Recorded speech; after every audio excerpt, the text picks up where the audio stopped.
धाम हरे राम हरे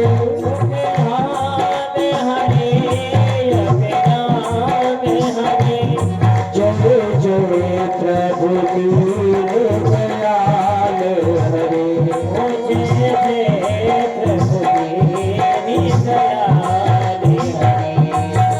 हरे हरे गोपाल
बोलिए शंकर भगवान की जय।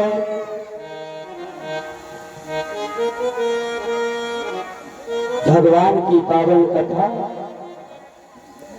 व्यास जी महाराज ने श्रीमद् भागवत के महात्म्य में कल आप लोगों ने रात्रि के समय सुना। सच्चिदानंद रूपाय विश्वोत्पत्त्यादि हेतवे तापत्रय विनाशाय श्री कृष्णाय वयम्।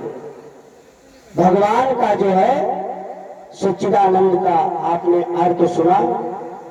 आगे व्यास जी महाराज ने लिख दिया महात्म्य में यम प्रव्रजन्तु मनो प्रेतम प्रेत कृत्यम देवायनो विरह कातव्या जुहाव पुत्रेत तन्मयतया। जिस समय श्री सुखदेव जी महाराज का जन्म हुआ, परीक्षित जी, यंत्र भजंत मनो प्रेतम प्रेत कृत्यम देवायनो यानी व्यास जी और विरह कातर आज भावा परम ज्ञानी परम भागवत व्यास जी महाराज जिस समय सुखदेव जी का जन्म हुआ तो जन्म लेते ही अष्टसा सुखदेव जी महाराज जंगल की तरफ चलने लगे और इनके पिता पीछे विरह कातर आजुहाव पुत्रेत तन्मय, पुत्र के स्नेह में पुत्र के प्रेम में अपने बेटा के पीछे भागने लगे। अगर परीक्षित जी आपका बेटा जन्म ले और जंगल की तरफ जाए तो आपको अच्छा लगेगा। हर माता पिता की यही इच्छा है हमारा बेटा पढ़ लिख कर बड़ा अफसर बने। अगर कोई संन्यास ले ले तो सभी को कष्ट होगा।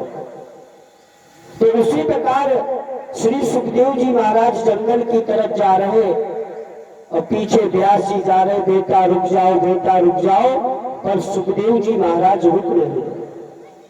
ऐसे पिता की बात माननी चाहिए, हर पुत्र को पिता की बात को मानना चाहिए। पर यहाँ पर सुखदेव जी महाराज ने अपने पिता व्यास की बात को नहीं माना। जब ज्यादा कहा और तेजी से चलने लगे। तो जब घनघोर जंगल में व्यास जी महाराज प्रवेश हुए तो देखा क्या, वृक्षों ने आपस में वार्तालाप की। वृक्षों ने विचार किया ये परम ज्ञानी है परम भागवत व्यास जी और एक पुत्र के लिए रोते हुए जा रहे हैं। तो वृक्षों ने क्या किया, व्यास जी के रास्ते को अवरुद्ध कर दिया, रास्ते को रोक दिया। बड़े ध्यान से सुनना, कथा तो सभी को पता है पर किस कथा से हमको क्या शिक्षा प्राप्त हो रही, ये जरूरी है। कथा तो सभी लोग आजकल यूट्यूब के माध्यम से, फेसबुक के माध्यम से सभी लोग श्रवण करते, पर किस कथा से हमको क्या शिक्षा प्राप्त हो रही, ये बहुत जरूरी है। तो वृक्षों ने कहा, व्यास जी आपने कई पुराणों की रचना की, आप जैसे परम ज्ञानी, परम भागवत, संसार का मार्गदर्शन करने वाले हो, और आज आप ही परेशान हो। आप जैसे अगर ज्ञानी संत अगर परेशान होंगे तो साधारण मनुष्यों का क्या हाल है। अगर जैसे कोई विवेकी व्यक्ति हो, बुद्धिमान, अगर वही ऐसा कार्य करने लगे तो लोग कहेंगे आप तो बुद्धिमान हो, आपको ऐसा नहीं करना चाहिए। आज यहाँ पर बड़ा सुंदर प्रसंग निकल कर आया। जीवन में कभी कभी ये मत अहंकार करो हमारे पास ज्ञान है, हमारे पास ज्ञान है। कभी कभी हमसे छोटों के पास जो ज्ञान है वो हमारे पास नहीं। भगवान ने सभी को कुछ ना कुछ ज्ञान दिया है। जैसे खेत एक होते हैं, उसमें गड्ढे अनेक होते हैं, परमात्मा बारिश एक समान करता है, पर जिस गड्ढे में जितना गहराई होगा उसमें उतना ही जल संचय होगा, इकट्ठा होगा। तो आज वृक्षों ने व्यास जी को कहा आप रोते हुए जा रहे, तो व्यास जी ने कहा मेरा बेटा जंगल में जा रहा, मैं अपने बेटे के लिए रो रहा हूं। तो वृक्षों ने कहा व्यास जी आप अपने इस बेटे के लिए रो रहे हो जो बेटा आपको पत्नी के माध्यम से प्राप्त। तो व्यास जी को क्रोध आ गया। व्यास जी ने कहा वृक्षों से आप हमें उपदेश मत दो, हमारा तो बेटा जा रहा और आप कह रहे ये पत्नी के माध्यम से पुत्र आपको प्राप्त हुआ, इसमें इतनी आपकी ममता है, मैं तो अपने बेटे के पास जाऊंगा। तो वृक्षों ने कहा व्यास जी आप एक बेटे के लिए रो रहे जो पत्नी के माध्यम से आपको मिला, और मैं अपने इस शरीर से, वृक्षों ने कहा मैं अपने इस शरीर से हजारों पुत्रों को जन्म देता हूं और दूसरों की क्षुधा मिटाने के लिए मैं अपने पुत्रों को, लोग मुझे पत्थर मारते हैं। अब जैसे ये आम लगे हैं इस समय, ये भी पुत्र है वृक्षों के।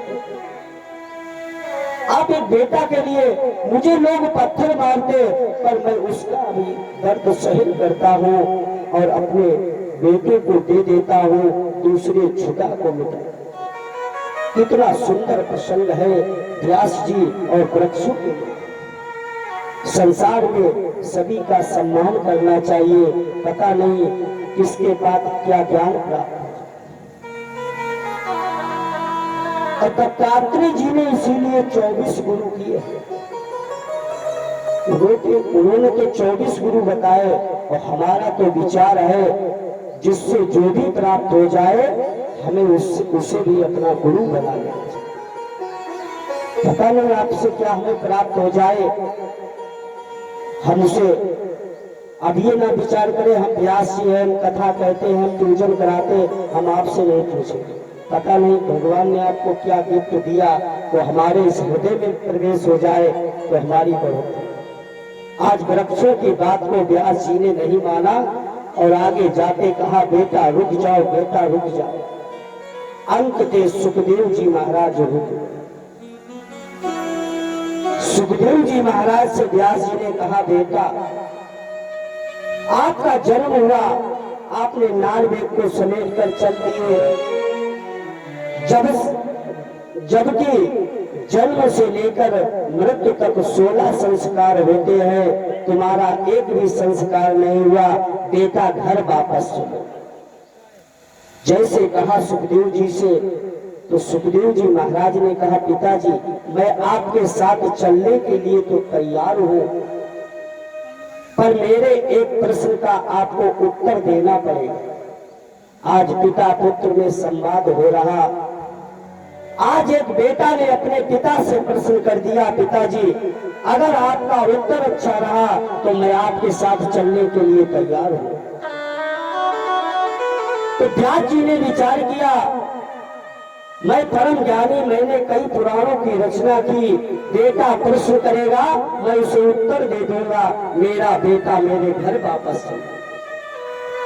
बड़े ध्यान से सुनना, आज सुखदेव जी ने प्रश्न क्या कर दिया अपने पिता से, हम तब चलेंगे घर। कहा बेटा प्रश्न करो। और परीक्षित जी, जब प्रश्न अच्छा होगा तो प्रश्न भी अच्छा होगा। मास्टर साहब बैठे, इन्हें मालूम जब प्रश्न अच्छा होगा, अब वो पढ़ाई ना पढ़ाई गई हो और वही प्रश्न दे दिया हो तो बच्चे क्या लिखेंगे? प्रश्न सही होना चाहिए। सुखदेव जी महाराज का प्रश्न क्या है? पिताजी, एक बार की बात है, शब्द छोटे हैं पर इसमें गहराई बहुत ज्यादा है समझने का। यह अध्यात्म विषय है, समझने का विषय।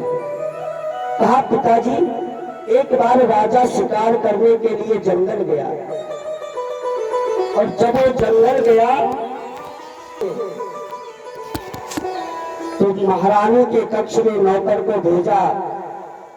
उस नौकर ने कहा, महारानी, महाराज वापस आ गए। जैसे वो जो व्यक्ति बैठा था रानी के कक्ष में, वो डर गया। उसने विचार किया, अगर मैं महल में कोई हिस्से में बैठा होता तो एक बार मुझे राजा छोड़ भी दे। मैं राजा की रानी के शयन कक्ष में बैठा हूँ, अगर राजा ने मुझे कहीं देख लिया तो मुझे राजा फांसी पर चढ़ा। विचार किया, किसी कोने में रुकूंगा तो शायद अपने सैनिकों से मुझे ढूंढा ना। तो डर की वजह से वो व्यक्ति जाकर वहां पर उल्टा लटक गया, जहां पर लोग शौचाद क्रिया करते हैं। प्राचीन समय की बात है, जैसी व्यवस्था होती थी प्राचीन समय में, आपने भी देखा होगा बड़े हिसाब से। उसमें जाकर वो डर की वजह से उल्टा लटक गया। विचार किया, यहाँ पर राजा ढूंढने नहीं आए, वहां पर कोई नहीं जाता, जरूरत दे जाता। रानी ने राजा से कहा, महाराज आप तो शिकार करने के लिए गए, वापस कैसे आ गए? तो राजा ने कहा, मेरा अभी शरीर ठीक नहीं था, मैंने विचार किया महल पास में है तो आदि क्रियाओं से निवृत्त होकर जाओ। राजा ने जैसे रानी से कहा और जाकर वहां पर मलमूत्र का त्याग किया, जहां पर वो व्यक्ति उल्टा लटका डर की वजह से। जब प्रातः हुई तो जो सफाई करने वाले आए, उन्होंने उस व्यक्ति को उल्टा लटका देखा, उसकी जो दशा देखी, जाकर उसे सरोवर में स्नान कराया पिताजी। कुछ समय व्यतीत हुआ, राजा दूसरी बार शिकार करने के लिए गया और वही व्यक्ति फिर वहां से गुजरा। रानी ने अपनी दासी से कहा, उसे बुलाकर लाओ। पिताजी ये बताओ, उसे दोबारा वहां जाना चाहिए या नहीं जाना चाहिए? बताओ परीक्षित जी, उसे पिताजी वहां पर जाना चाहिए या नहीं? तो व्यास जी महाराज ने कहा, जिसकी पहली बार में ऐसी दशा हो गई हो, जिसके ऊपर मलमूत्र का त्याग हुआ हो, उसे बेटा दोबारा वहां जाना नहीं चाहिए। सुखदेव जी महाराज ने कहा, पिताजी हमारी तो विजय हो गई। तो व्यास जी ने कहा, बेटा तुम्हारी विजय जीत कैसे हो गई? सुखदेव जी महाराज ने कहा, पिताजी अभी आपने ही कहा, जिसकी पहली बार में ऐसी दशा हुई हो, जिसके ऊपर मलमूत्र का त्याग हुआ हो, उसे दोबारा वहां नहीं जाना चाहिए। पिताजी मैं भी माँ के गर्भ में उल्टा लटका रहा, मेरे ऊपर भी मलमूत्र का त्याग हुआ है, मुझे भी अब माँ के गर्भ में नहीं जाना है। अगर मुझे जाना है तो भगवान के भजन के लिए जाना है, मुझे भी माँ के गर्भ में बहुत पीड़ा सहन करनी पड़ी। सुखदेव जी की यहाँ विजय हुई, जंगल की तरफ चले गए। इधर व्यास जी उदास होकर वापस आए। सुखदेव जी का विस्तार पूर्वक जन्म कैसे हुआ और इस भारत भूमि पर भागवत का प्रादुर्भाव कैसे हुआ, दो बार भगवान का संकीर्तन आगे सुनाएंगे व्यास जी का विस्तार पूर्वक जन्म और भारत की भूमि पर भागवत का कैसे प्रादुर्भाव हुआ। दो बार भगवान का संकीर्तन। राधा को नाम अनमोल बोले राधे राधे, राधा को नाम अनमोल बोले राधे राधे,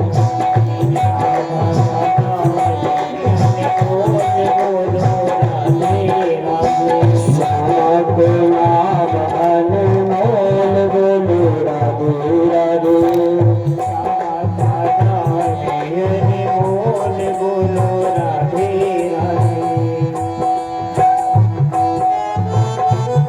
गंगा भी बोले राधे, यमुना भी बोले राधे, गंगा भी बोले राधे, यमुना भी बोले राधे, गंगा भी बोले राधे, यमुना भी बोले राधे, गंगा भी बोले राधे, यमुना भी बोले राधे। सरजू की धार से